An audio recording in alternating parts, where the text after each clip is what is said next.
something out, right? Yeah. But you can't do it by letting your neck get too long. Shorten your reins again. Sitting.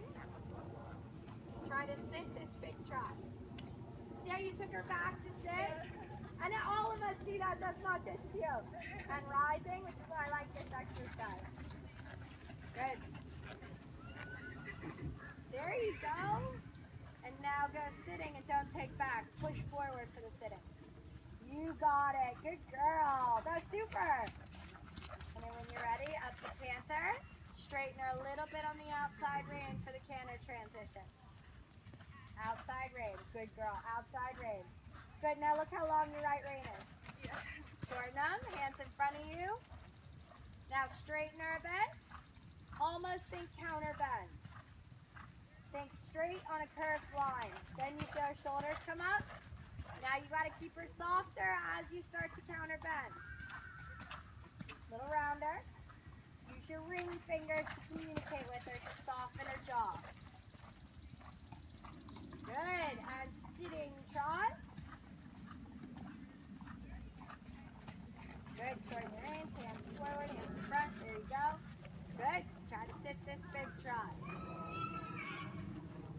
Yeah, awesome. Now you're not going to take back for the canter. You're going to step into canter, but think about your outside rein. Outside rein, outside leg, outside rein, outside leg. Bringing her shoulders up to you, riding her ears up to you. Then just soften her jaw with your ring finger. Awesome. Good, a little more ground cover. There.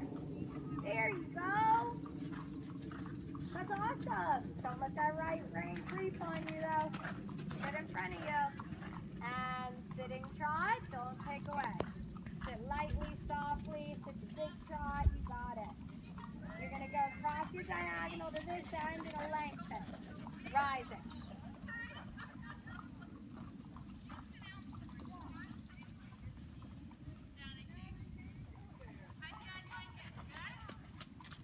And sitting. Good. And then straight ahead down your long side and a lengthen.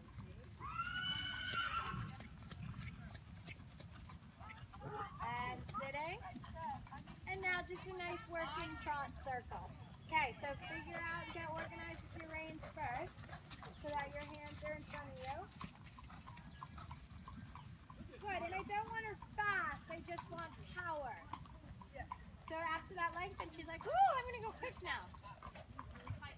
Good girl. Now walk transition. Keep her up. So good with her balance. Awesome job. And then sitting trot. Shorten that inside rein. Pushing her out off your inside leg into your outside rein. Good. Good job. Okay, you have to do one more walk transition for me, keeping your reins short. Pushing your hands forward if you want to soften and get. And a walk transition. Awesome. And sitting trot. Pushing her out. Good. And rising. And think bigger, slower steps in your lengthen, not faster, shorter steps, okay? And that's why I like to do it on the circle sometimes, because it makes them power better. Makes them stay more balanced. There. A little bit more. Awesome. And sitting trot.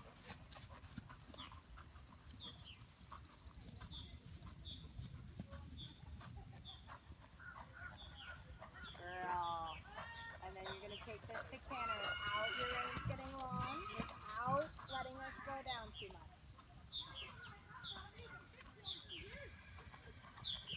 Okay, so you just need, she's like, I'm lengthening still, right? So you needed to just put her together and bring her up a bit more, but not backwards, okay? Not slower. Bring her balance up and then be more clear with your aids. Inside leg forward, outside leg back. Good girl. Now think more about the outside rein. Outside rein. Good. So the inside rein can talk to her and communicate with her and guide her and soften her jaw, but the outside rein is how you're going to turn. Good, and sitting trot. So I like that balance, but I want to round her. Okay? So you got to be a bit more assertive to take that bit back from her. That's your bit, not hers. Good, just find your rhythm, slow the rhythm down. Now she's thinking lengthen all the time, so you have a forward thinking horse, but you got to keep it together. Keep it organized. Good girl. Good, so try to keep this roundness and this balance into your canter. Shorten your reins, almost a little bit of a wider hand. Keep her round all the way through the transition. Just like jumping, you got to ride before the transition, into the transition, and on the back side of the transition. So you got to ride the first couple steps of canter. And up to canter now. See how uphill that was? Yeah. Good. Now ask her to be a bit rounder, softer, rounder, softer. Outside rein turns, inside rein softens. Inside leg is getting her to take shape through the rib cage. Little wider hand. Good. Keep her in the canter and ask her to be a bit rounder. You can be a bit more assertive, Macy. Look at her and say, come on, you're almost a prelim horse. Balance off the outside rein. Good. Good. Outside rein, not too much off the inside rein. You got it. She's got to be able to be shaped and molded and round off of your outside edge, not just your inside bend. There. And sitting trot. That was better. You got to dig deep with her, though, and ride every canter stride. You got to stay involved in every canter stride. That's better. How does that feel? Good. Don't let your reins creep on you, though. Hands out in front of you, elbows out in front of you. I want to see one more canter transition. This time, Macy, I'm not going to tell you when, though. I want you to do it off of feel, okay? Feel when she's stepping under and feel when she's powerful enough to step into the canter without using her head and neck to pull into the canter. We want her to push into it.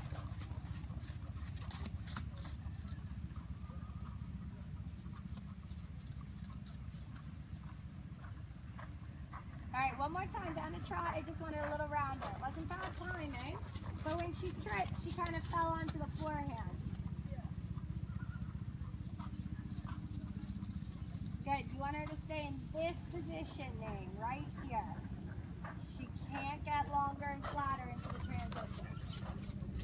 Outside rein and leg, and then up to canter. Yes! Feel a difference? Now ride those first 3 steps of canter, though. Yeah. You were so good in your transition and then you gave up.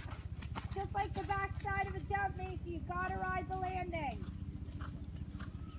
Outside rein and leg, softener. Softener, almost think a little counter bend. Take a bit more feel, make her round it. Make her round it. There. There you go. Got her. And sitting trot. Lower your hands, put hands in front. Good girl. And a walk transition and patch. So does that feel like it got a bit more consistent? Yeah. I think the problem is she's a lovely horse. You have a really good relationship with her, but as you keep going, she talks you into letting her get longer and longer and longer and longer. And so by the end of your test, you're going to be like on the buckle. You got to make sure you close your fingers on the reins, and that does not mean you're riding her harder in the hand at all. Yeah. I just want you to close your fingers so she can't pull the reins out of your hand. Because you're right, she locks her jaw. So just come over to me real quick. On a horse that locks their jaw, because you're a very soft, correct rider, but when she does lock her jaw, so you be her. So you're her on you. So give me the feel she has. That much, like pretty locked, right? So I'll just do this. But see how the judge doesn't see that? Yeah. You don't see my hand moving. This is my ring finger saying, hey, give me your jaw. Yeah. Give me your jaw. Just a little bit. And then a little bit. And then she did. Okay? And so that's the little subtle corrections you're going to make now. Yeah. So that the judge doesn't see you making big corrections. And so she's going to lock her jaw as you get her up because it's hard. Yeah. She's like, this is too hard. I don't want to push into a higher frame. Just sort of half the prelim horse. almost all the prelim horses out there, especially transitioning from training to prelim, they're like, you want my frame where? Yeah. And so they're going to hold on you and want to hold on your hand. Yeah. But if she's holding on your hand, she's tipping over and she's not balanced at all. You got to get her into self-carriage where she steps underneath in a soft, but the little corrections instead of holding her. Yeah. So it's like soft, and then you push your hands forward. But what happens is you try to be soft, but you go like this. Yeah. Okay, so same idea. You're softening and your timing's correct, but it's got to be from your elbow. Elbow, wrist to the bit. Elbow's the last part of the rein. Pretend like your elbow is part of the rein, okay? And so your elbow pushes forward to reward her rather than opening your fingers so the reins go. Does that make sense? Yes. Okay. So if I see you again, I want to then take that work into the lateral work and the counter canter and stuff. Okay. But Yeah. first, we got to get her super consistent and happy in that frame. Yeah. Does that make sense?